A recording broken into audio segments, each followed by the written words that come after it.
I sat at a coffee shop with my son and daughter-in-law. As they left to settle the tab, a stranger set a blue parcel on my table and murmured, "You'll require this tonight." Before I could say a word, she vanished. I concealed the parcel in my purse and returned home.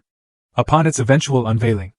Imagine waking up one day to discover that everything you thought was true about your life, your family, your very safety, was a carefully constructed lie.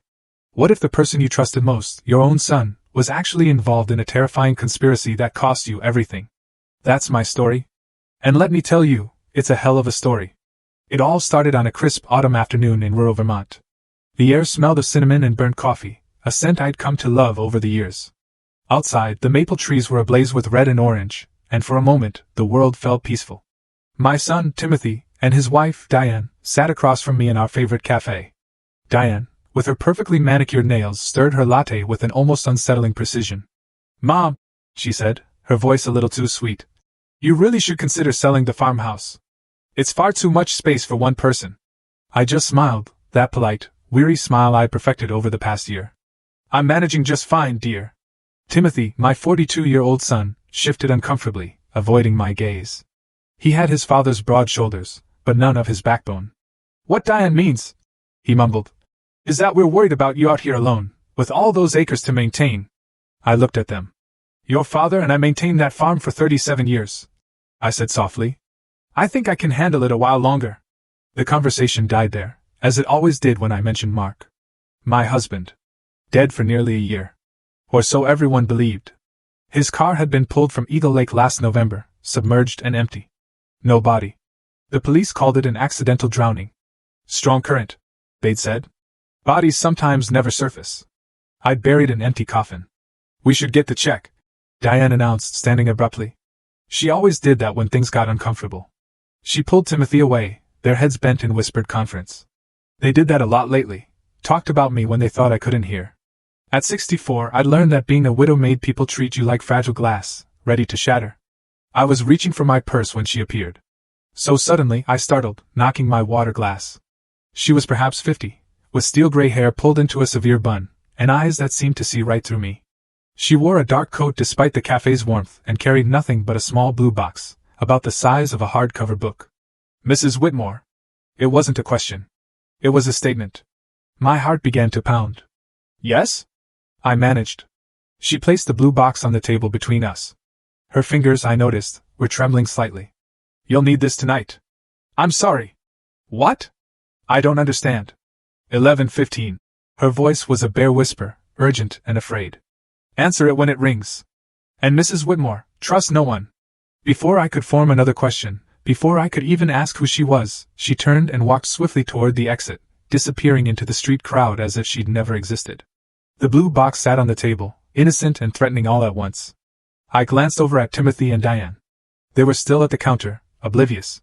My hand moved almost of its own accord, snatching the box and shoving it deep into my purse just as they turned back. "Ready to go, Mom?" Timothy asked. "Yes," I said, my voice steadier than I felt. "Yes, let's go." The drive back to the farmhouse was a blur. Timothy and Diane's chatter about property values and retirement communities washed over me as my mind churned. That blue box felt like it was burning a hole through my leather purse. Who was that woman? How did she know my name? And what could she possibly have given me that I'd need tonight? They dropped me off at the end of my long gravel driveway, declining my half-hearted invitation for coffee. I watched their SUV disappear, red taillights fading into the dusk, before I finally allowed myself to breathe. The farmhouse stood before me, a white clapboard sentinel. Mark and I had painted it together 5 summers ago. It felt like a mausoleum now. Inside, I locked the door, something I never used to do before Mark disappeared, and went straight to the kitchen. The blue box landed on the oak table with a soft thud. I stared at it for a full minute, my hand shaking, before I finally worked up the courage to open it. The lid came off easily. Inside, nestled in white tissue paper, was a cell phone. Not just any cell phone. Mark's cell phone. I recognized it immediately, the scratched case with the faded Dartmouth sticker, the crack in the corner from when he dropped it fixing the barn roof 2 years ago. The police had told me they never found his phone. It must have gone into the lake with him, they'd said, lost to the depths along with his body. But here it was. In my kitchen. Delivered by a stranger who knew my name. My hands were numb as I lifted the phone. The screen was dark, lifeless. I pressed the power button with trembling fingers, half expecting nothing. It powered on. The screen glowed to life, showing a full battery and a single bar of signal. The wallpaper was the same photo from a year ago, Mark and me at our 40th wedding anniversary party, his arm around my shoulders, both of us laughing at something our granddaughter had said. My vision blurred with tears. This wasn't possible. The phone had been missing for a year. The police had searched. I had searched, going through every drawer, every pocket, every corner of this house, looking for any trace of my husband. And now it simply appeared, handed to me by a stranger in a cafe. I checked the recent calls. Empty. Messages. Empty. Everything had been wiped clean, except for that one photo. That one memory, preserved like a ghost in the machine. The kitchen clock read 6:47 p.m. 11:15. The woman had said. Answer it when it rings. 4.5 hours to wait. 4.5 hours to sit with this impossible object, and wonder if I was losing my mind, if grief had finally cracked something fundamental inside me. I made chamomile tea. The kind Mark used to joke was hot plant water. I didn't drink it. I just held the mug and watched the steam rise while the phone sat on the table like an unexploded bomb. At 7:30, I tried calling Timothy. It rang 6 times before going to voicemail. I didn't leave a message. What would I say? Your father's phone just appeared. A strange woman gave it to me. He already thought I was fragile. This would push him over the edge into thinking I needed supervised care. At 8:15, I walked through the house, checking locks. The paranoia felt foolish, but the woman's words echoed in my mind, trust no one. At 9 o'clock, I pulled out the case files from the investigation into Mark's disappearance. I'd read them so many times, I had them memorized. Accident reconstruction, witness statements, dive team logs. Everything pointed to a tragic accident. A wet road, a sharp turn, a moment of inattention. But Mark had driven that road 1,000 times. He knew every curve, every pothole. And he'd been the most careful driver I'd ever known. At 10 o'clock, I found myself back in the kitchen, staring at the phone. At 10:30, I started pacing. At 11 o'clock, I sat down and forced myself to breathe. The clock ticked toward 11:15 with agonizing slowness. Each minute felt like an hour. My heart hammered against my ribs. Part of me wanted to throw the phone away, to pretend none of this had happened. But a larger part, the part that had never quite believed Mark was really gone, needed to know. At 11:14, I watched the second-hand sweep. At exactly 11:15, the phone rang. The sound was shrill in the silent kitchen. Mark's old ringtone. Born to Run, by Springsteen, his favorite. My hand hovered, shaking so badly I could barely control it. It rang again. The screen showed. Unknown caller. Third ring. I picked it up, pressed the green button, raised it to my ear. Hello? My voice cracked. Silence. Not dead air. I could hear breathing. Soft. Measured. Hello? I said again, louder now. Who is this? More silence. Then, finally a voice. Low, distorted, as if passed through some kind of electronic filter. But unmistakably, impossibly, familiar. Christina, the voice said. Don't trust Timothy. Don't trust Diane. Don't trust the police. Your life is in danger. The line went dead. I sat frozen, the phone still pressed to my ear, as the implications crashed over me like a wave. That voice. That distorted, electronically altered voice. It had sounded exactly like my husband. Mark Whitmore. Dead for nearly a year. Buried, or rather, commemorated, in an empty grave. My husband had just called me. And he'd warned me I was in danger. I didn't sleep that night. How could I? My dead husband had called me. Or someone who sounded like him. Someone who knew things only Mark would know. I sat at the kitchen table until dawn broke, the phone in front of me like a piece of evidence I didn't know how to interpret. Don't trust Timothy. Don't trust Diane. Don't trust the police. Your life is in danger. By 6 a.m., I'd made a decision. I couldn't go to the authorities. The warning had been explicit. And I certainly couldn't confide in Timothy, not when the voice had specifically named him. Which meant I was alone in this. Whatever this turned out to be. But I wasn't helpless. Mark and I had run this farm for nearly 4 decades. I'd balanced books, negotiated contracts, dealt with lawyers and bankers. I knew how to research, how to dig for answers. I just had to be careful. The first thing I did was examine the phone more thoroughly. In the morning light, I noticed details I'd missed. The battery showed 100% charge, despite the phone being missing for a year. Someone had maintained it. Kept it powered. Preserved it for this exact moment. I scrolled through the settings. The phone number was still Mark's old number, the one that had been disconnected after his death. Yet, somehow, it had received a call. I checked the call log again. Still empty, as if the midnight conversation had never happened. But it had. I knew it had. I was searching through the photo gallery when I heard gravel crunching in the driveway. My heart leaped into my throat. I shoved the phone into my cardigan pocket and moved to the window. Timothy's SUV. 8:15 in the morning, and he was here, unannounced. I forced myself to breathe normally as I opened the front door. Timothy climbed out, alone this time, carrying a cardboard tray with 2 coffee cups. "Morning, Mom," he called, his smile a little too bright. "Thought I'd bring you breakfast. Hope you haven't eaten yet." "This is a surprise," I said, keeping my voice light. "Diane's not with you?" "She had a yoga class." He handed me one of the coffees as he stepped inside. "Besides, I wanted to talk to you. Just us." A chill ran down my spine. Just us. The words felt weighted. Deliberate. We sat in the living room, and I watched Timothy look around the space with an expression I couldn't quite read. Appraising. Calculating. "Mom, I need to be honest with you," he began, setting his coffee on the side table. "Diane and I are concerned. Really concerned." "About what?" "About you. About this house. About," he gestured vaguely. "Everything. You've been different since Dad died. Distant. And we think maybe it's too much, being out here alone with all these memories." I sipped my coffee to buy time. It was from the expensive place downtown, not the cafe where we'd been yesterday. Timothy never brought me expensive coffee unless he wanted something. "I'm managing perfectly well," I said. "Are you?" He leaned forward, his expression earnest. "Because we've been thinking, and we really believe it would be better if you moved into town. Maybe one of those nice senior living communities. They have independent apartments, activities, people your own age." "I'm 64, Timothy, not 90. I know. But this place, it's a lot of work. And the property taxes alone are eating up your savings. If you sold, you could have real financial security. Live comfortably. Not have to worry." There it was. The real reason for the morning visit.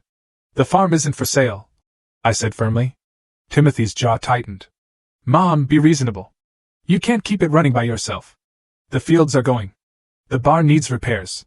And winter's coming. What are you going to do when the pipes freeze or the furnace breaks down? The same thing your father and I did for 37 years. Fix them. Dad's not here anymore." The words came out sharper than he'd intended. He caught himself, softened his tone. "I'm sorry. I just mean, you need to think practically. This is a valuable piece of property. We could get top dollar for it, especially with developers moving into the area." "We," I repeated slowly. He said we. He had the grace to look uncomfortable. "There's been some interest. A company called Pinnacle Holdings reached out to Diane's firm last month. They're looking to acquire land in this county for a new residential development. And you've been talking to them. Just preliminary conversations, but Mom, they're offering serious money. Enough that you'd never have to worry about finances again." I set down my coffee cup with deliberate care. "Let me make something very clear, Timothy. This farm has been in the Whitmore family for 3 generations. Your grandfather built this house with his own hands. Your father and I raised you here. I'm not selling it to developers so they can tear it down and build McMansions. You're being emotional. I'm being loyal to your father's memory." Something flickered across Timothy's face. "Guilt, maybe? Or anger?" "Dad's dead, Mom. He's been dead for almost a year. We can't keep pretending otherwise." The phone in my pocket seemed to burn against my leg. If only Timothy knew. "I think you should leave," I said quietly. He stood, his movement stiff. "Fine. But think about what I said. Really think about it. Because Diane and I are not going to stand by and watch you run yourself into the ground trying to maintain this place alone." There was something in his tone that made my skin prickle. A hint of threat beneath the concern. "What does that mean?" "It means we love you, and we're going to do what's best for you, whether you like it or not." He left without another word, the door closing firmly behind him. I watched through the window as he sat in his car for a long moment, his phone pressed to his ear, before finally driving away. My hands were shaking. I pulled out Mark's phone and stared at it. "Don't trust Timothy," the voice had said. And now Timothy was pressuring me to sell the farm, had been talking to developers, was making veiled threats about doing what's best for me. What was happening here? I needed information. Real information. Not just suspicions and paranoid theories. I went to Mark's office. I still thought of it as his office, even though I'd been using it for months. I pulled out the file cabinet where we kept all our important documents, property deed, insurance papers, bank statements, Mark's will. I spread them across the desk and started reading with fresh eyes, looking for anything I might have missed. The will was straightforward. Everything went to me, with Timothy as the sole heir after my death. Standard. Nothing unusual. Except, I pulled out the property deed and examined it more carefully. The farm was in both our names. Had been since we'd inherited it from Mark's parents 37 years ago. But there was an annotation I'd never noticed before, dated 2 months before Mark's death, a notation about a survey request. Someone had requested a property survey last September. I grabbed my laptop and started searching through our email history. Mark and I had shared an email account for household business. Old-fashioned maybe, but it had worked for us.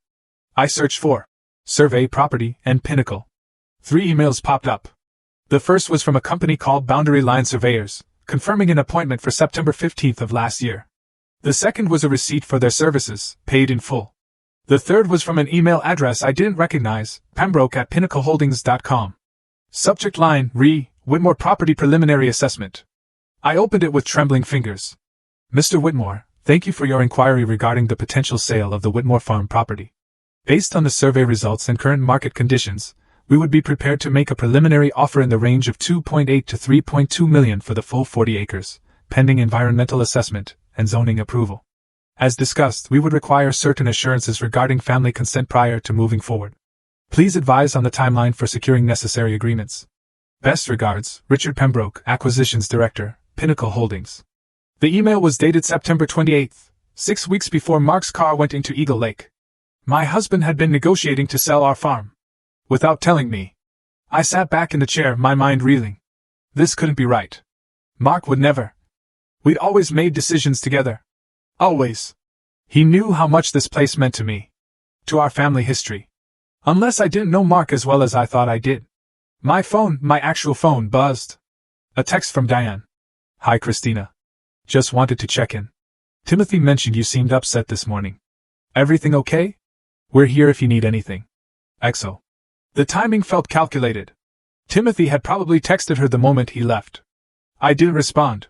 Instead, I went back to Mark's phone and did something I should have done hours ago. I tried to access his email on the device. But when I opened the email app, it asked for a password. I tried our anniversary, our address, Timothy's birthday. All wrong. I was still trying combinations when a knock at the door made me jump. I shoved both phones into my pocket and went to answer it. A man stood on my porch, mid-40s, wearing a sport coat over jeans. He held up a badge and a leather wallet. Mrs. Whitmore, I'm Detective Brian Hardwick from Mont State Police. Do you have a few minutes to talk? My throat went dry. What's this about? It's regarding your husband's death.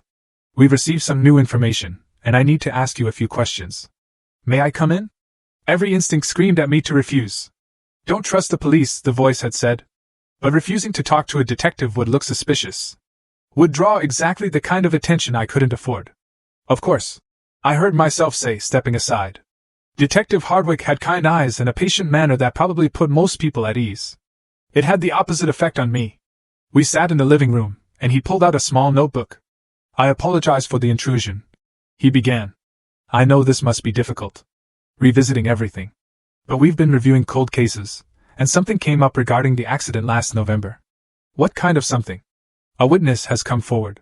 Someone who was in the area the night your husband's car went into the lake. They claim to have seen another vehicle nearby, possibly following Mr. Whitmore's car. My heart pounded. Following him? That's what they say. We're trying to verify the account, but it raises some questions about the circumstances of the accident. He paused. Mrs. Whitmore, was your husband having any problems before he died? Financial troubles? Disputes with anyone? Anything unusual in his behavior? The emails about selling the farm flashed through my mind. No. Nothing. The lie came easily, instinctively, because if I told the truth, that Mark had been secretly negotiating to sell our property, it would open doors I wasn't ready to walk through. Not until I understood what was really going on. And you haven't noticed anything strange recently? Unusual phone calls? Anyone asking questions about your husband? The blue box. The midnight call. The stranger in the cafe. No, I said. Nothing like that. Detective Hardwick studied me for a long moment. His kind eyes suddenly seemed much sharper. Mrs. Whitmore, if there's something you're not telling me, now would be the time. If your husband's death wasn't an accident, if someone caused it, you could be in danger. The exact words the voice on the phone had used. I appreciate your concern, detective, but I've told you everything I know. He handed me a business card. If you think of anything, or if anything unusual happens, call me. Day or night. We take these things seriously. After he left, I locked the door and leaned against it, my legs barely holding me up. A new witness. Another vehicle. Possibly following. Mark's death might not have been an accident. And someone, Timothy, Diane, the police, all of them, was lying to me about what really happened that night. I pulled out Mark's phone again. This time, I didn't try to guess the password. Instead, I examined the phone itself more carefully, running my fingers along the edges until I found it. A tiny piece of paper wedged between the phone and its case. I pried it out. It was folded so small, it was almost invisible. The paper thin as tissue. I unfolded it with shaking hands. 4 words. In Mark's handwriting. The truth is buried. I stared at Mark's handwriting until the words blurred. Buried where? In what sense? Metaphorical? Or was he telling me to literally dig somewhere? I needed help. Real help. But who could I trust? The answer came to me as I sat at Mark's desk, surrounded by documents and secrets. Sarah Brennan. Mark's sister. Lived 3 hours away in Boston. We'd always been close. She'd been devastated by her brother's death, had flown in for the funeral and stayed for a week, helping me sort through the initial chaos of widowhood. More importantly, she'd never liked Diane, and she had no financial stake in the farm. I called her on my regular phone, keeping my voice casual in case anyone was somehow listening. Sarah, it's Christina. I was wondering if you might have time for a visit this week? Of course. Is everything all right? I'd like to see you. Maybe you could come up for a few days? There was a pause. Sarah had always been perceptive. Christina, what's wrong? And don't say nothing. I can hear it in your voice. I can't talk about it on the phone. Please. Can you come? I'll leave tomorrow morning. Hang tight. Okay? After we hung up, I felt marginally better. One ally at least. One person I could potentially confide in. But tomorrow was 24 hours away, and I couldn't just sit here waiting. The note said, the truth was buried. If Mark had hidden something, where would he put it? I spent the rest of the afternoon searching the house. The attic. The basement. His workshop. The barn. I looked for loose floorboards, hidden compartments, anything that might conceal documents or evidence. I found nothing but dust and memories. By evening, I was exhausted and no closer to answers. I made myself eat some soup, though I could barely taste it, and was washing the dishes when Mark's phone rang again. My hands went slippery with soap. I dried them frantically and grabbed the phone from the counter. Unknown caller. Just like last night. I answered before I could lose my nerve. Hello? The same distorted voice. Did you find the note? Yes. What does it mean? The truth is buried. Where? Not where. When? Think, Christina. What happened exactly 1 year before the accident? I racked my brain. November of the previous year. 2 years ago now. We were just living our normal lives. Nothing special happened. Think harder. November 2022. What changed? And then I remembered. Mark went to New York. A business trip. He was gone for 3 days. Not business. He was meeting with a lawyer. A criminal defense attorney named Robert Castellano. My legs went weak. I sank into a kitchen chair. Why would Mark need a criminal defense lawyer? Because he'd discovered something. Something that put him in danger. He was trying to figure out what to do about it. Discovered what? Please, just tell me. I can't. Not over the phone. But you need to find Castellano. He has files, documentation. Everything Mark gathered before. The voice broke. Static filled the line. Before they killed him. Who? Who killed him? The same people who are pressuring you to sell the farm. The same people who stand to profit from your death. The line went dead. I sat frozen, my mind spinning. Timothy. The voice was talking about Timothy. My son. It couldn't be. Timothy was ambitious, yes, and married to a woman who was even more so. But murder? Murdering his own father? And yet the emails. The pressure to sell. The timing of everything. I pulled up a browser on my laptop and searched for Robert Castellano, attorney, New York. His website appeared immediately. A criminal defense practice in Manhattan. High-profile cases. The kind of lawyer you hired when you were in serious trouble. I called the office number, knowing it was past business hours but needing to try. To my surprise, someone answered. Castellano and Associates. Yes? Hello? My name is Christina Whitmore. I need to speak with Mr. Castellano about my husband, Mark Whitmore. A pause.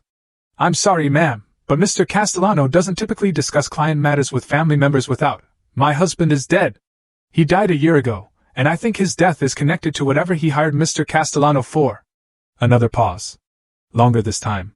Hold, please. Classical music filled my ear. I waited, my heart hammering, for what felt like an eternity. Finally, a man's voice. Deep. Careful. Mrs. Whitmore, this is Robert Castellano. I was very sorry to hear about Mark. I saw the news reports. He hired you 2 years ago. I need to know why. I'm sure you understand that attorney-client privilege extends beyond death. Yes, but my husband is dead, possibly murdered, and I'm being threatened. If he was working with you on something, I have a right to know what it was. Silence on the other end. Then, not over the phone. Can you come to New York? When? Tomorrow. 2 p.m.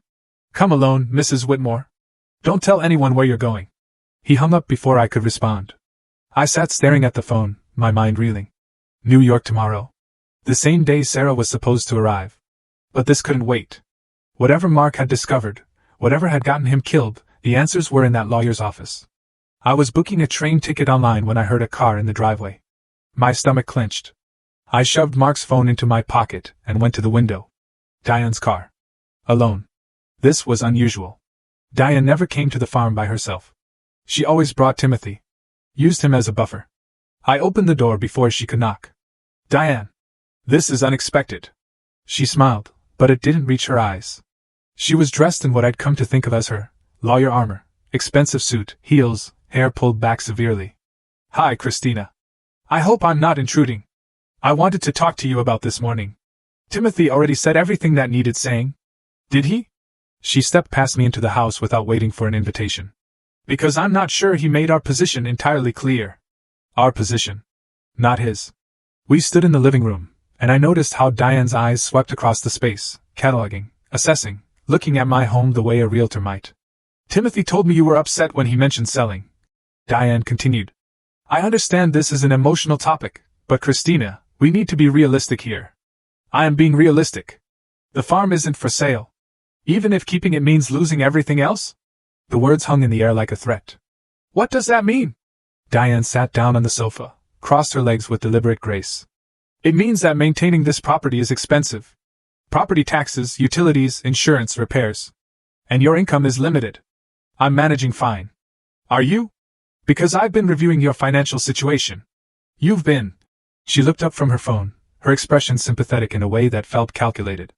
As your daughter-in-law, as someone who cares about your well-being, I asked Timothy for access to the household accounts just to make sure everything was in order. You've been dipping into savings at an unsustainable rate. At this pace, you'll be broke in 18 months. My face burned. You had no right. I had every right. Timothy is your heir. He needs to understand the financial situation he'll be inheriting. And frankly, Christina, what we found was concerning. Your late husband made some very questionable financial decisions in the months before his death. I went very still. What kind of decisions? Large cash withdrawals. Payments to entities we can't trace. Almost like he was hiding money. She looked up from her phone. We're not accusing Mark of anything improper, of course, but the irregularities raise questions. Questions that might interest the IRS. It was a threat. Barely veiled, but a threat nonetheless. Get out, I said quietly. Get out of my house. Now. Diane stood, smoothing her skirt. I'm trying to help you. We both are. If you'd just be reasonable about this, if you'd agree to sell, all of these problems would go away. You'd be financially secure. We could handle any complications from Mark's financial activities, and you could live somewhere more appropriate for someone your age. Someone my age? I repeated. You mean somewhere you could control me? I mean somewhere safe. Her voice hardened. This is a big property, Christina. Lots of isolated areas. The barn.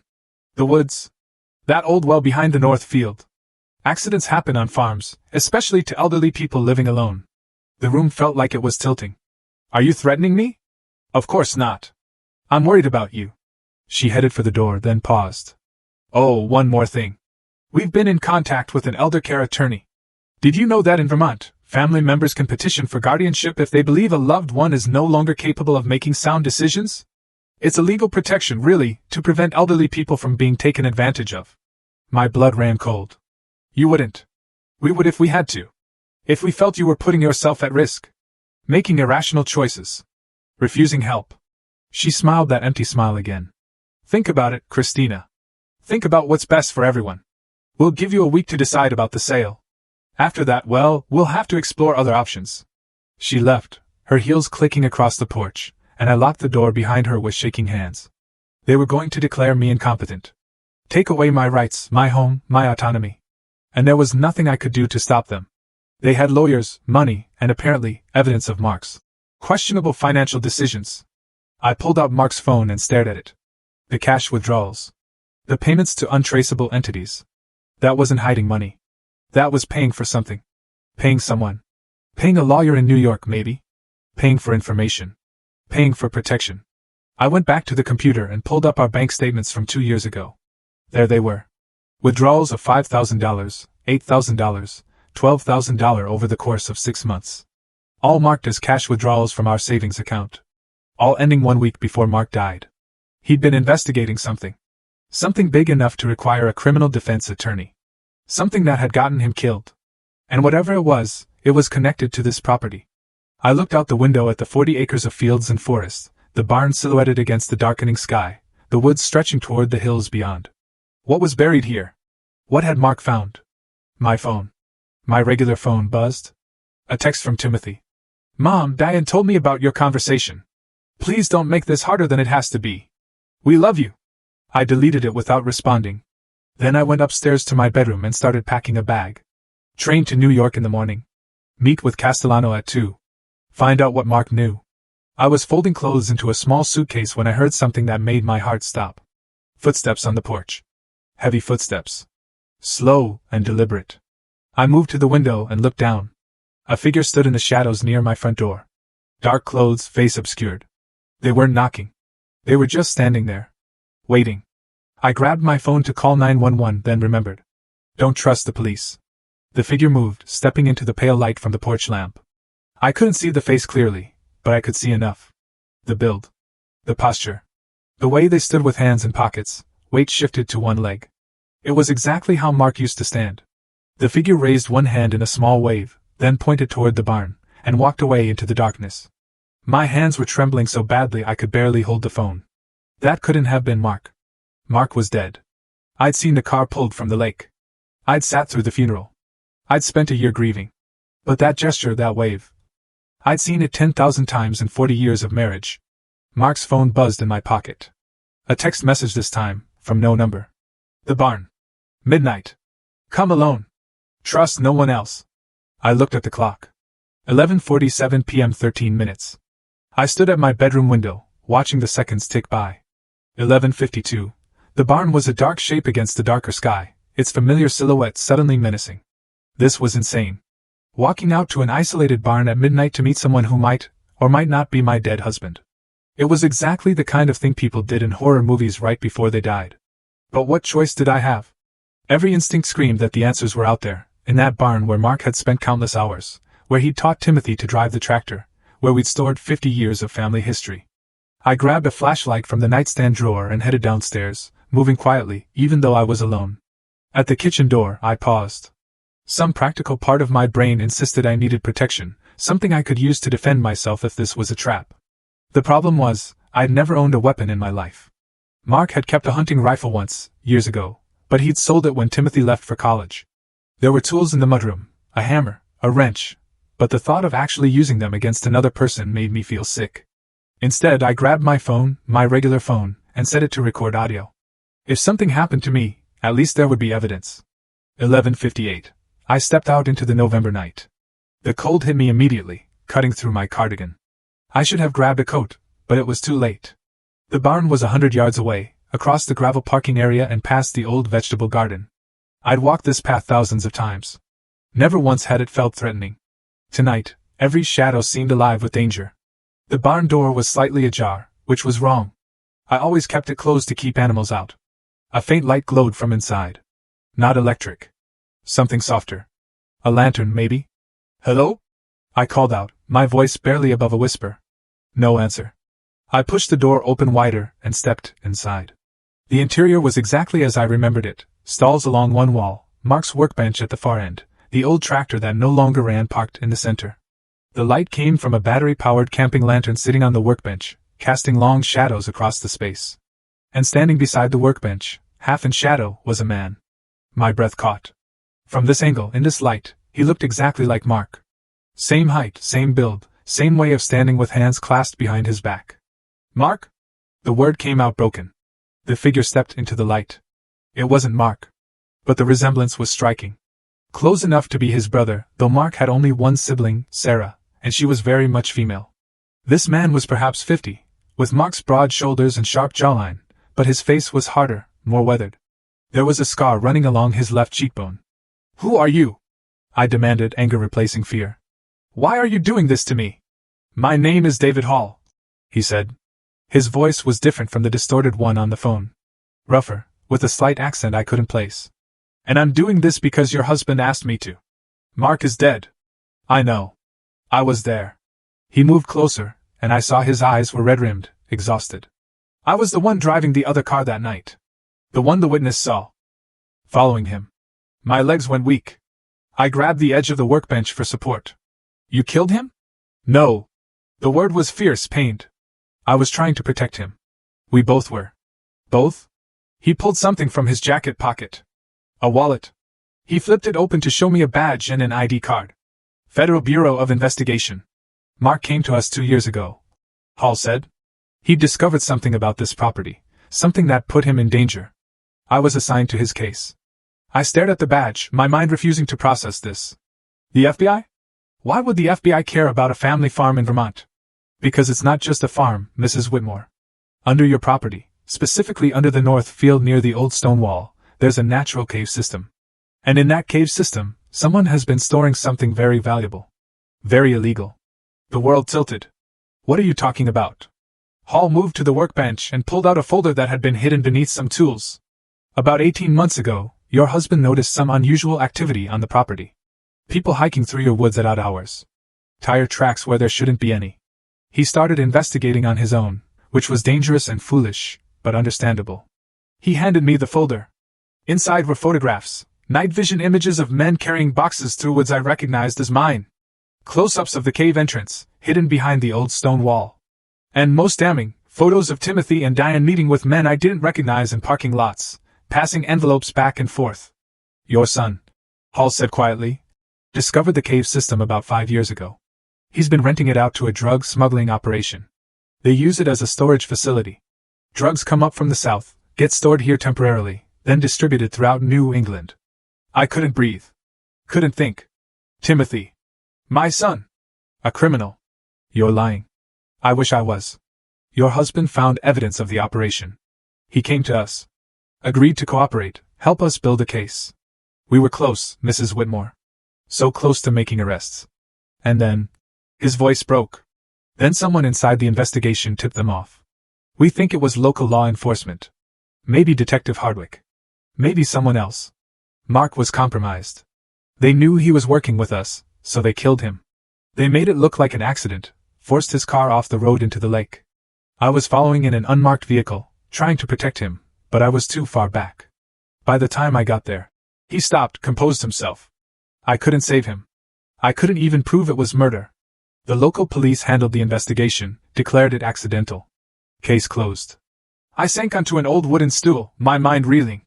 Why didn't you tell me this a year ago? Because we didn't know who else was involved. If you'd known the truth, you might have confronted Timothy, or done something that would have gotten you killed, too. The safest thing was to let you believe the official story while we continued investigating. And now things have escalated. Timothy and Diane are pressuring you to sell because they need you gone. The longer you stay here, the more risk there is that you'll discover what they're doing. They can have the property seized in a federal investigation, so they're trying to force you out. Sell it quickly to a shell company and destroy the evidence. I thought of Diane's visit, her threats about guardianship proceedings. They're going to have me declared incompetent. I know. We've been monitoring their communications. That's why I'm breaking protocol by contacting you now. Once they have guardianship, they can sell the property without your consent. We'll lose our chance to make the case. What case? You said Mark died a year ago. Why haven't you arrested them? Hall's expression darkened. Because we still don't have enough evidence. Mark gathered a lot of information, but he hid it before he died. We've been searching for months, following every lead, but we haven't found his documentation. Without it, we can't prove the connection between Timothy, the smuggling operation, and the property. The truth is buried. I whispered. What? I pulled out Mark's phone and showed him the note. He left this for me. The truth is buried. I thought it was metaphorical. But what if it's literal? What if he actually buried the evidence somewhere on the property? Hall stared at the note, then at the phone. Where did you get that? Someone gave it to me. A woman in a cafe. She said I'd need it. What did she look like? I described the gray-haired woman, and Hall's face went pale. That's Jennifer Ward. She was Mark's handler. My partner in the investigation. She disappeared 3 days ago. He stopped. If she's alive and passing you Mark's phone, it means she's gone dark. Operating outside official channels. Why would she do that? Because she doesn't trust the Bureau anymore. If there's a mole in local law enforcement, there could be one in the FBI, too. He grabbed my shoulders, his grip urgent. Mrs. Whitmore, you need to find what Mark buried. It's the only way to stop them, and the only way to protect yourself. But I've searched everywhere. The house, the barn. I don't know where else, think. The message said buried. Where would Mark bury something important? Somewhere only you would think to look. I closed my eyes, thinking back through 40 years of marriage. Mark and his hiding places. He'd always been paranoid about keeping important documents safe. Had talked about getting a fireproof safe but never gotten around to it. And then I remembered the garden. My mother's rose garden. I said. Behind the house. When we first moved here, I planted a memorial rose bush for her. Mark helped me dig the hole, and he joked about how it was deep enough to bury treasure. Hall was already moving toward the door. Show me. We were halfway across the yard when headlights swept across the driveway. A car was pulling in. Then another behind it. Hall swore and pulled me back toward the barn. How many people know you're out here? No one. I didn't tell anyone. But as the cars parked and the doors opened, I saw who it was. Timothy. Diane. And Detective Hardwick. They'd been watching the property. Hall muttered.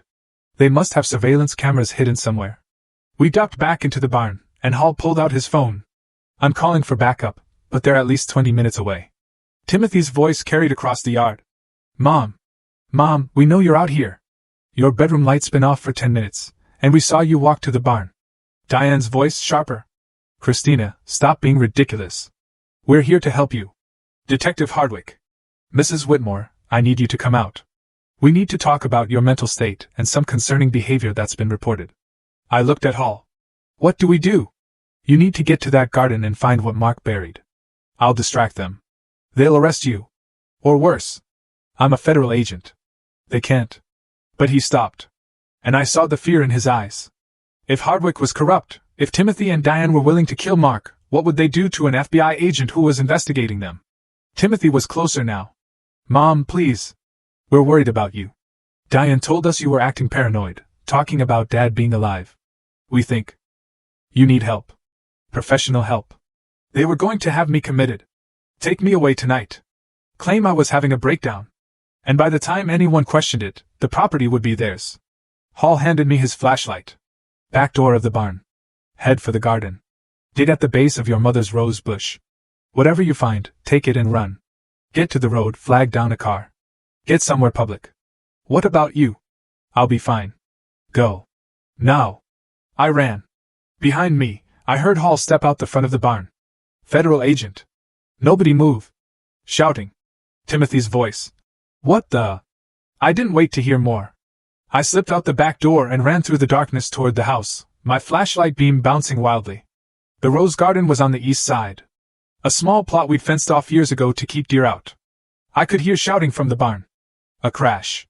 The sound of a scuffle. My hands shook as I fumbled with the garden gate latch. Finally it opened, and I dropped to my knees in front of the memorial rose bush. The ground was hard, cold. I had no shovel. Nothing to dig with except my hands. I started clawing at the earth like an animal. Behind me, footsteps. Running footsteps. Mom. Timothy. He was coming. I dug faster, my nails breaking, fingers bleeding. The dirt gave way, and I felt something hard. A box. Plastic. Waterproof. I wrenched it free just as Timothy rounded the corner of the house. Mom. Stop. What are you doing? I clutched the box to my chest and ran. Not toward the driveway, they'd catch me there. Toward the woods. Into the darkness where I'd played as a young wife, where I'd walked with Mark on countless evenings. Christina! Diane's voice shrill with anger. You're only making this worse. I crashed through the underbrush, branches tearing at my clothes and skin. Behind me, flashlight beams swept through the trees. They were following. My lungs burned. I was 64 years old, running through dark woods from my own son, carrying a box that contained evidence of his crimes. I didn't know how much longer I could keep going. And then I broke through the tree line and found myself on the old logging road that ran along the edge of our property. And there, like a miracle, was a car. Headlights on, engine running, the passenger door opened. Get in. A woman's voice. The gray-haired woman from the cafe. Jennifer Ward. I didn't hesitate. I dove into the car, clutching the box, and she gunned the engine before my door was even closed. As we sped away, I looked back and saw Timothy and Diane standing on the edge of the woods, illuminated by their flashlights, watching us disappear.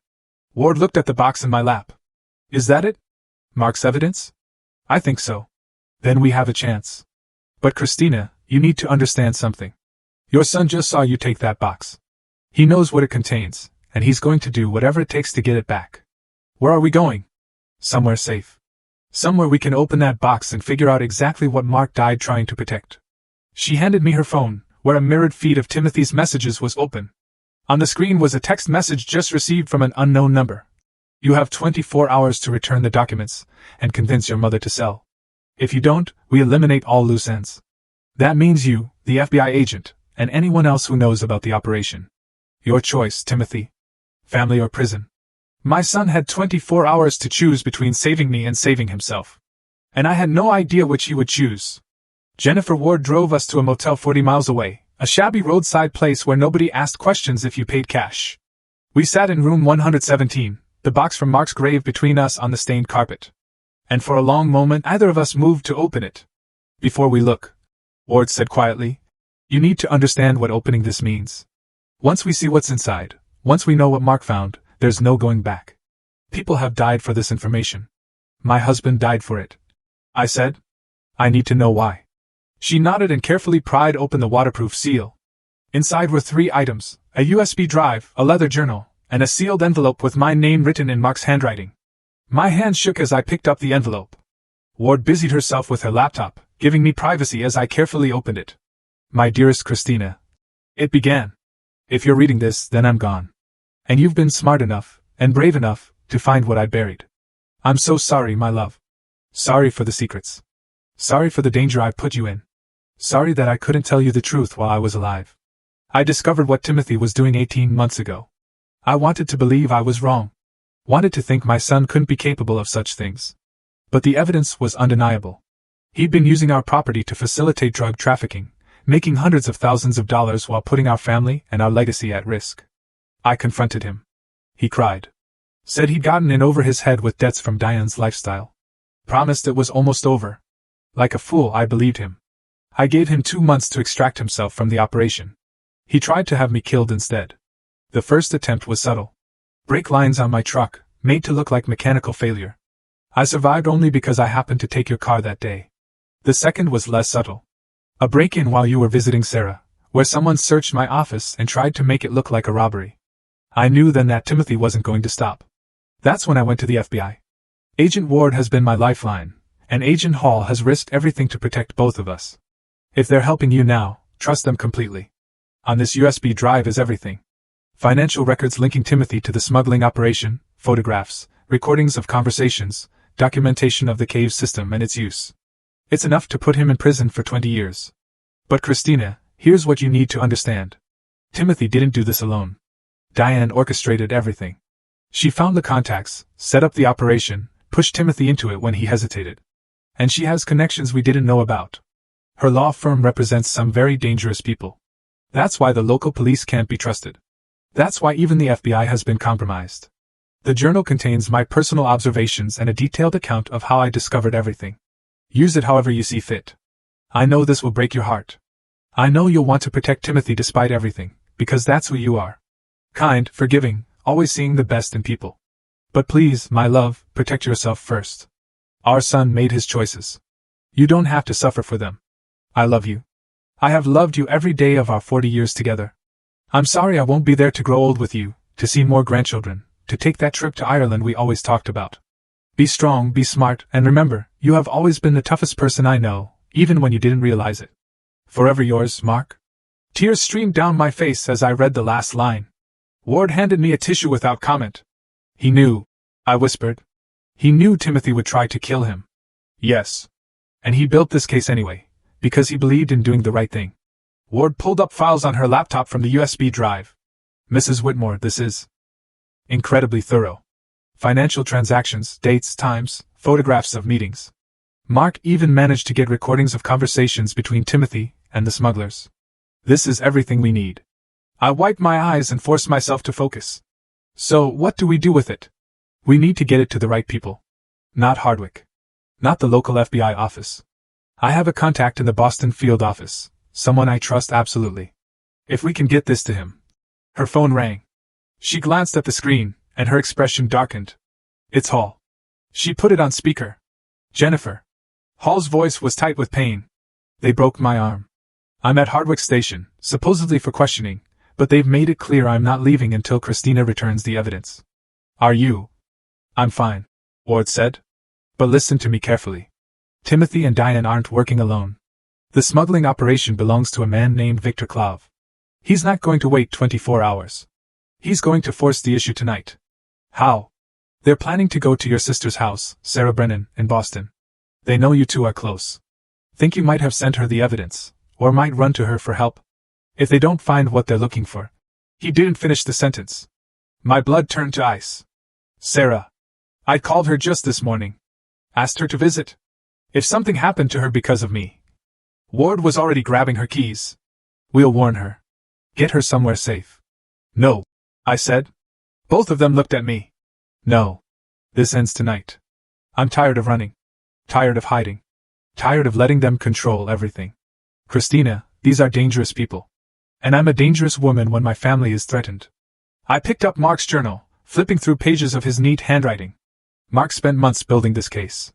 He knew exactly what he was doing. And I think he left me more than just evidence. I found the page I was looking for, a diagram of the cave system under our property with dates and times marked at various points, and a note in the margin. Emergency exit tunnel leads to Old Peterson Farm. They don't know about this route. Ward, how many agents can you get here in the next 2 hours? If I call my contact in Boston? Maybe 6. Maybe 8. But that's not enough it's enough. Here's what we're going to do. I laid out the plan, using everything I knew about my property, everything Mark had documented, everything I'd learned about Timothy and Diane's operation. Ward listened, her expression shifting from doubt to cautious optimism. It's risky, she said finally. Everything about this is risky. But I'm not letting them hurt Sarah. I'm not letting them destroy what Mark died for. And I'm not letting my son become a murderer. She nodded slowly. Okay. Let's do it. By 10 p.m., we were back at my farm. It felt surreal, walking up my own driveway like a criminal returning to the scene of a crime. But this was my home. My land. My family's legacy for 3 generations. I wasn't going to lose it to drugs and corruption and my son's terrible choices. The house was dark, except for one light in the kitchen. Ward had called ahead, set up the meeting. Timothy and Diane thought I was coming to negotiate, to return the evidence in exchange for my safety and Sarah's. They had no idea what was really about to happen. I walked through my front door, unlocked as requested, and found them waiting in the kitchen. Timothy sat at the table, his head in his hands. Diane stood by the window, perfectly composed in a black suit, her phone in her hand. Detective Hardwick was there, too, leaning against the counter with his arms crossed. And 2 other men I didn't recognize, large and intimidating, who were clearly Clav's people. Mom. Timothy looked up, and I saw my son. Really saw him, maybe for the first time in years. He looked exhausted, frightened, decades older than his 42 years. Thank God. Are you okay? Am I okay? I kept my voice level, calm. Timothy, you tried to have me committed tonight. You've been using our family property for drug trafficking. You were part of the plan to kill your father. So, no, I'm not particularly okay. I didn't. He stopped, looked at Diane. I didn't want any of this. You have to believe me. Enough. Diane's voice was sharp. Christina, you have something that belongs to us. We need it back. Now. What I have, I said, belongs to the FBI. Evidence of your crimes. Evidence that your husband murdered my husband. Mark's death was an accident. Hardwick interjected. The official report was falsified by you, detective. In exchange for what? Money? Protection for your own illegal activities? His face reddened. You can't prove. Actually, I can. I pulled out my phone, my regular phone, the one I'd set to record audio in the barn last night. You see, I've been recording everything. Every conversation, every threat, every admission, including Agent Hall's statement about your corruption before you arrested him. The room went very still. Diane's expression didn't change, but her hand tightened on her phone. You're bluffing. Am I? Would you like to hear the recording of you threatening me yesterday? Talking about accidents on farms? About guardianship proceedings? About making my problems disappear? I looked at Timothy. Or maybe you'd like to hear your conversation with Diane 3 nights ago, where she told you that your father had to die because he knew too much? Timothy's face went white. How did you? Your father wasn't the only one who knew how to hide recording devices. I've had this house wired for audio for 3 months. Ever since you started pressuring me to sell, I wanted to know why my loving son suddenly cared so much about property values. It was a lie. I hadn't recorded anything until last night, but Mark's journal had mentioned that Timothy and Diane often had their planning conversations in my kitchen, thinking I was too old and too deaf to hear them from upstairs. The suggestion that I'd been listening all along was enough to shake their confidence. You're lying, Diane said, but her voice wavered. The USB drive has it all. Every recording, every transaction, every piece of evidence Mark collected, plus everything I've gathered since his death.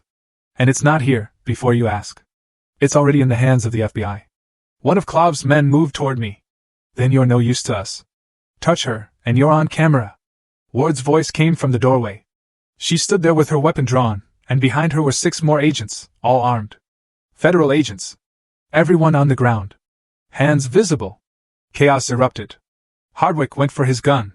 One of Clove's men lunged for me. Timothy shouted, "No," and tried to intervene. And then the lights went out. Ward had cut the power, just as we'd planned. In the darkness, I dropped to the floor and crawled toward the mudroom, counting steps in my head. 5, 6, 7. Gunshots. Shouting. The sound of bodies hitting the floor. I reached the mudroom, felt for the door handle, slipped outside into the cold November night. Behind the house, more FBI agents were emerging from the woods, flooding the property. Ward had brought more than 6. She brought a dozen, all positioned around the house, barn, and surrounding forest. The arrests happened quickly after that. Hardwick face down in my kitchen with his hands cuffed behind his back. Clove's men subdued by agents who'd been waiting for exactly this moment. And Diane, still trying to negotiate, still trying to lawyer her way out of a situation that no amount of legal maneuvering could fix. Timothy they found in the living room, sitting on the couch with his hands raised, tears streaming down his face. "I'm sorry," he kept saying. "Mom, I'm so sorry. You let it happen," I said quietly. "You chose money over family. Over your father. Over everything we taught you. I know. I know. I just..." Diane said it would only be for a little while. Just until we paid off our debts. And then it got bigger, and I couldn't stop it. And you could have come to us. To your father and me. We would have helped you. Dad found out. I told him everything. And he said he was going to the police, that he couldn't protect me from this. And Diane said that meant he had to. Timothy broke down completely. I didn't want him to die. I swear I didn't. But Diane said it was him or us. And I was scared. And I didn't stop it. I should have stopped it. I looked at my son, this man I'd raised, this person I thought I knew, and felt something break inside me. Not my heart. That had broken a year ago when Mark died. This was something else. The final severing of an illusion. The last remnant of the family I thought I had. "Goodbye, Timothy," I said, and I walked away. Outside, Ward found me sitting on the porch steps, wrapped in the coat one of the agents had given me. "Hall is at the hospital," she said. "Broken arm, some bruised ribs, but he'll be fine. He wanted me to tell you that Mark would be proud. Mark would be heartbroken. Maybe. But he'd also be glad you're safe. That you were strong enough to do what he couldn't, to stop his own son." I watched as they led Timothy to a police car. Not Hardwick's car. A federal vehicle. He looked back once, his eyes meeting mine, and I saw the little boy he'd been. The child who used to help his father in the fields, who built tree houses and collected tadpoles, and promised he'd always take care of me when I got old. "Will they offer him a deal?" I asked. "If he testifies against Diane and Clove?" "Probably. He's looking at serious time either way, but cooperation might reduce his sentence. Ward sat down beside me. I know this isn't the ending you wanted. No, I agreed. But it's the ending Mark fought for. Justice. Truth. Even when it hurt. The FBI finished loading people into vehicles. Clav's men. Diane, still arguing with her lawyer on the phone. Hardwick, silent and defeated. The farm that had been a crime scene was slowly returning to just being a farm, though it would never feel the same. Sarah pulled up just as the last vehicle was leaving. She jumped out of her car and ran to me, gathering me into a fierce hug. Jennifer called me, told me what happened. Are you okay? Are you hurt? I'm fine. And the strange thing was, I meant it. The fear that had been crushing me for days was gone, replaced by something solid and sure. I'd faced the worst. Betrayal, danger, the loss of my son in a way more painful than death. And I'd survived. More than survived. I'd won. Mark's evidence was in the right hands. The smuggling operation was shut down. Corrupt officials were arrested. And my farm, my family's 3-generation legacy, was safe. Come on, Sarah said gently. Let's get you inside. You need rest. Well, actually, I said, standing up and brushing off my pants. I need to make some phone calls. There's a lawyer in New York who's been waiting to hear from me. And then I need to start making arrangements. Arrangements for what? I looked at the farmhouse, the barn, the 40 acres stretching into darkness. For keeping this place running. It's too much for one person. Mark was right about that. But I'm not selling it to developers. I'm going to find someone who will help me maintain it properly. Maybe turn it into something useful. Mark's letter had mentioned a trip to Ireland we'd always planned. Maybe there were other dreams we'd postponed, other possibilities we never explored because we were too busy just managing day to day. Maybe it's time to actually live, I said. Really live, the way Mark would have wanted. Sarah smiled through tears. He would have wanted that very much. We went inside, and I locked the door behind us. Not out of fear this time, but simply out of habit. My home. My sanctuary. My battleground and my victory. Tomorrow would bring lawyers and statements, and the long legal process of prosecuting everyone involved. Tomorrow would bring grief and reckoning, and the hard work of rebuilding. But tonight, I was just a woman who'd outsmarted criminals, saved her family's legacy, and discovered that at 64 years old, she was far from finished. The phone, Mark's phone, buzzed one final time. A text message from an unknown number. Well done, Christina. He always said you were tougher than you looked. JW. I smiled and set the phone down. Mark had been right about a lot of things. 3 months later, I stood in the North Field, watching as the FBI excavation team finished filling in the cave entrance. They'd spent 6 weeks documenting every inch of the underground system, collecting evidence, photographing everything. Now they were sealing it permanently, at my request. That's the last of it, Agent Hall said, walking up beside me. His arm was out of the cast now, though he still favored it. The cave system will be completely inaccessible by tomorrow. Are you sure about this? Completely sure. That cave brought nothing but poison to this property. I want it gone. He nodded. For what it's worth, Mrs. Whitmore, the evidence your husband collected was instrumental. We've made 47 arrests connected to the smuggling operation across 3 states. Clav's organization is finished. And Detective Hardwick pleaded guilty to corruption charges. He's looking at 15 years federal prison. Hall paused. He wasn't the only one in local law enforcement involved, but he was the highest ranking. The investigation is ongoing. I watched the workers smooth over the earth where the cave entrance had been. In spring, I'd plant wildflowers there. Something beautiful to cover the ugly truth beneath. Thank you, I said, for protecting Mark. For trying to save him. I wish I could have done more. You did exactly what he would have wanted. You helped finish what he started. After Hall left, I walked back toward the house, taking my time, enjoying the cold February air, and the way the snow crunched under my boots. The farm looked peaceful under its blanket of white, almost the way it had when Mark and I first inherited it 30 years ago. So much had changed. So much had been lost. But not everything. Sarah was in the kitchen when I came in, stirring something on the stove that smelled like her famous beef stew. She'd moved into the farmhouse 2 weeks after the arrests, claiming she needed a change of scenery from Boston. We both knew the real reason. She didn't want me to be alone. I was grateful for it. The house felt less empty with her here, less haunted by Mark's absence and Timothy's betrayal. Mail came, she said, nodding toward the table, including something from the district attorney's office. I picked up the official envelope, knowing what it would contain. The plea deal. Timothy's lawyers had been negotiating for weeks. Inside was a summary. Timothy Whitmore had agreed to plead guilty to conspiracy charges and provide testimony against Diane and the remaining members of Clove's organization.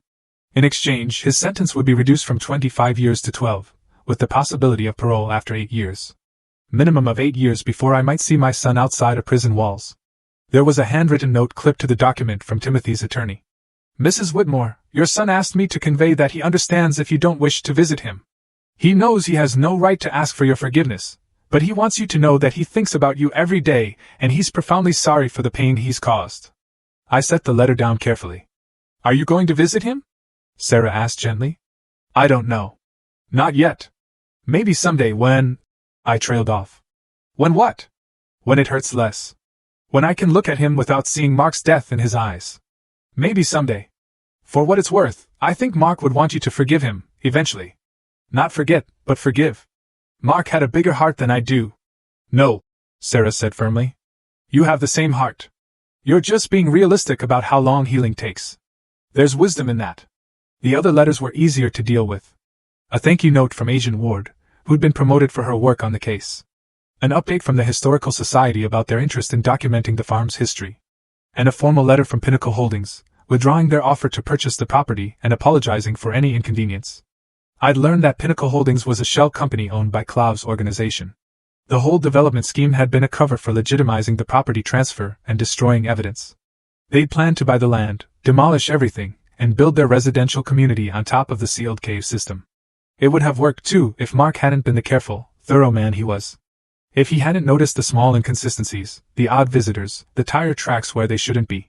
My husband had saved this farm with his attention to detail, and his unwavering sense of right and wrong.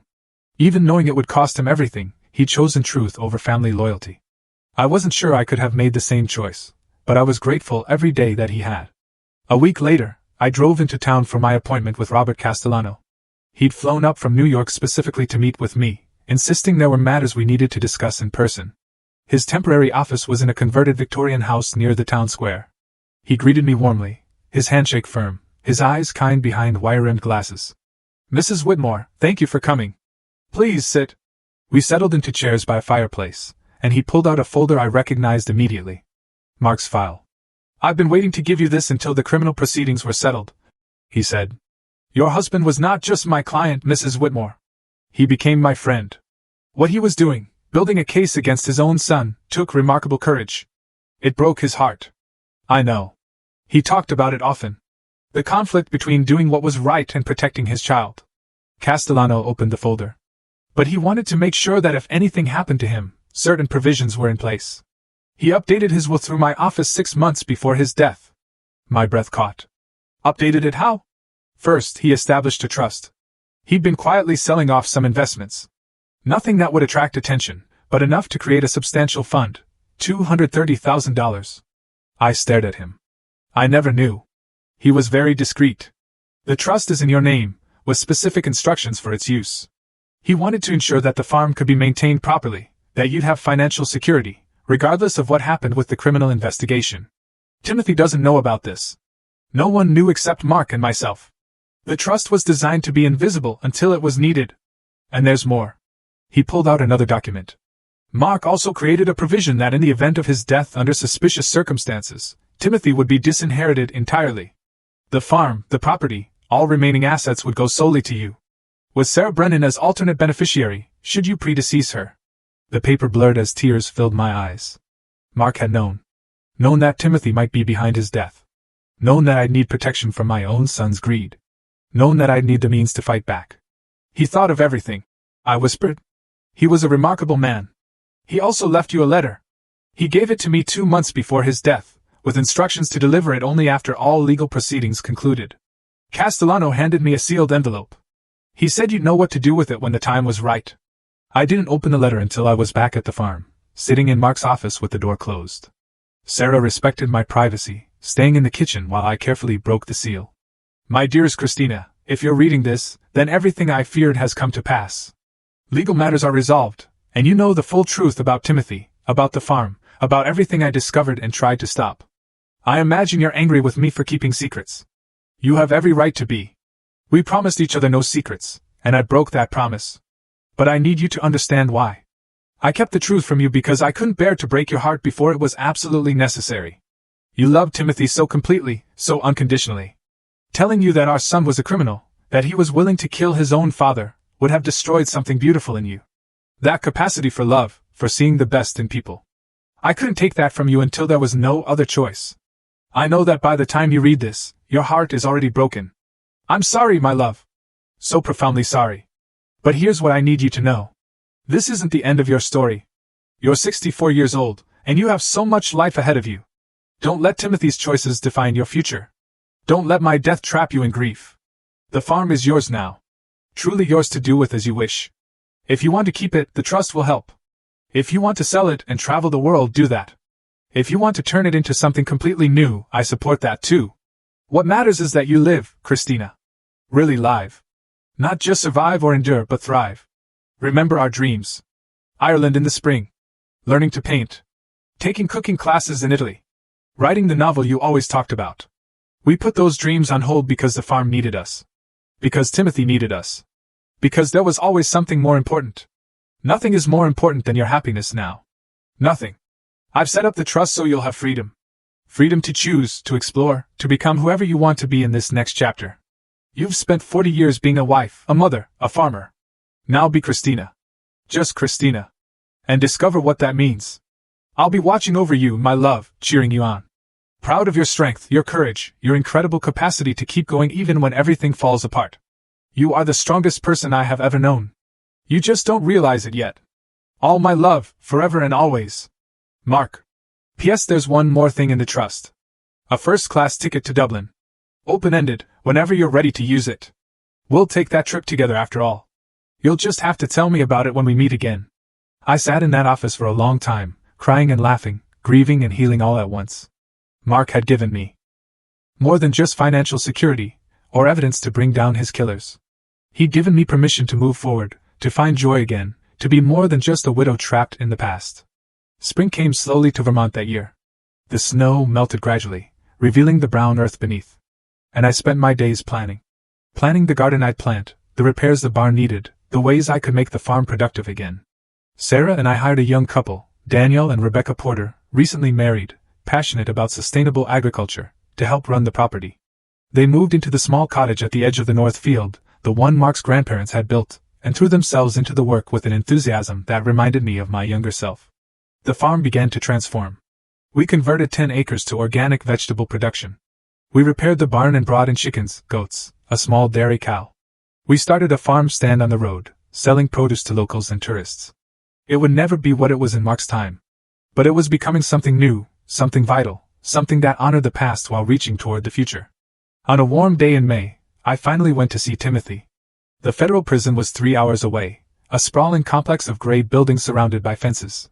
I sat in the visiting room, my hands folded on the table, waiting, my heart pounding. When they brought him in, I barely recognized him. He'd lost weight, and there was gray in his hair that hadn't been there before. Prison had aged him, hardened something in his face that used to be soft. "Mom!" His voice broke. "You came." I came. We sat in silence for a long moment. There was so much to say, and no words adequate for any of it. "I don't expect you to forgive me," Timothy said finally. "I know what I did is unforgivable. Dad died because of my choices. Because I was weak and greedy and stupid." "Yes," I said. "No point in lying about it. I think about him every day. About what he must have felt, knowing his own son." He stopped, composed himself. "The guilt is worse than prison." "Good," I said, and his eyes widened. "I'm sorry, Timothy, but good. You should feel guilty. Your father was a good man, and he deserved better from you. We all deserve better." "I know. But here's what I need you to understand. Your father's last act was to protect me. To set up trusts. To build a case. To make sure I'd be safe after he was gone. He did that while knowing you betrayed him. He did that because despite everything, he still loved you. He still hoped that someday, somehow, you'd become the person he raised you to be." Timothy's eyes filled with tears. "I'm not there yet," I continued. "I can't forgive you. Not now. Maybe not for years. But I can give you the same thing your father gave you. Hope. Hope that you'll use this time to become better. Hope that when you get out, you'll spend the rest of your life making amends. Hope that someday we might be able to sit together and remember him without this weight between us. I'll try." he whispered. I swear I'll try. That's all I ask? I didn't visit again after that. Maybe I would someday, when more healing had happened, when the sharp edges of betrayal had dulled to something more manageable. But for now, I'd said what I needed to say. Diane, I learned, had received 22 years with no possibility of parole. She'd refused all plea deals, fought the charges to the bitter end, and been convicted. Part of me felt satisfaction at that. A larger part just felt tired. The legal proceedings finally concluded in July. Claude himself was extradited to face charges in 3 countries. His organization was dismantled. The corruption investigation led to the resignation of the county sheriff and 2 other officials. Mark's legacy wasn't just the farm. It was justice, truth, and the courage to stand against evil, even when it wore your own son's face. In August, I booked the ticket to Dublin. Sarah came with me. We spent 3 weeks wandering through green hills and ancient castles, drinking Guinness in cozy pubs, listening to traditional music in crowded rooms. I told Mark about everything, whispered my adventures to him in churches and on clifftops and in quiet hotel rooms at night. I felt him with me. Not as a ghost, but as a presence, a warmth, a certainty that he approved of this journey, this healing, this slow return to joy. When we returned to Vermont in September, the farm was thriving under Daniel and Rebecca's care. The vegetable stand had been wildly successful. They'd started talking about expanding, maybe adding a small bakery, maybe hosting farm-to-table dinners. I told them yes to all of it. The farm was changing, evolving, becoming something neither Mark nor I could have imagined. But that was good. That was right. Legacy wasn't about preserving everything exactly as it had been. Legacy was about taking what was good and valuable from the past and building something new with it. 1 year after the blue box appeared in that cafe, I stood on my porch, watching the autumn leaves fall. The same season, the same colors, but everything was different. I was different. At 65, I discovered I was capable of things I'd never imagined: investigation, courage, confrontation. I'd outsmarted criminals and corrupt officials. I'd faced down my own son and survived the breaking of my heart. I'd rebuilt a life from the ashes of everything I'd lost. Mark's phone sat on the table beside me, powered off now. Its purpose served. I'd never learned who the mysterious voice on the other end was. Whether it was some electronic trick of Agent Ward's or Hall using a voice modulator, or something else entirely, it didn't matter. What mattered was that it had given me the push I needed. The warning that had saved my life. Sarah came out with 2 mugs of tea and sat beside me. "What are you thinking about?" she asked. "Everything. Nothing. How strange life is." Strange doesn't quite cover it. We sat in comfortable silence, watching the day fade to evening. The farm spread out before us, golden in the slanting light. My home. My battleground. My victory. "Mark was right, you know," I said finally.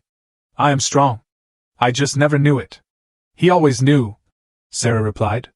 "That's why he trusted you with all of this. He knew you'd do exactly what needed to be done." I thought about that. About Mark's faith in me, even when I hadn't had faith in myself. About the way he prepared for every possibility, set up every safeguard, given me every tool I need to survive and thrive. "I miss him," I said. "I know. But Christina, look at what you've built. Look at what you've accomplished. He'd be so proud." She was right. Despite everything, the betrayal, the violence, the loss, I'd emerged on the other side, stronger, wiser, more fully myself than I'd ever been. The farm would continue. The truth would be remembered. And I would keep living, really living, with the courage and wisdom that only came from surviving the unthinkable. I was 65 years old, and my story was far from over. In fact, I realized as I watched the sun set over my 40 acres of hard-won peace, it was just beginning. What would you have done if you found yourself in my shoes? How would you have coped with such a profound betrayal? Tell me what you think in the comments below. I really want to know.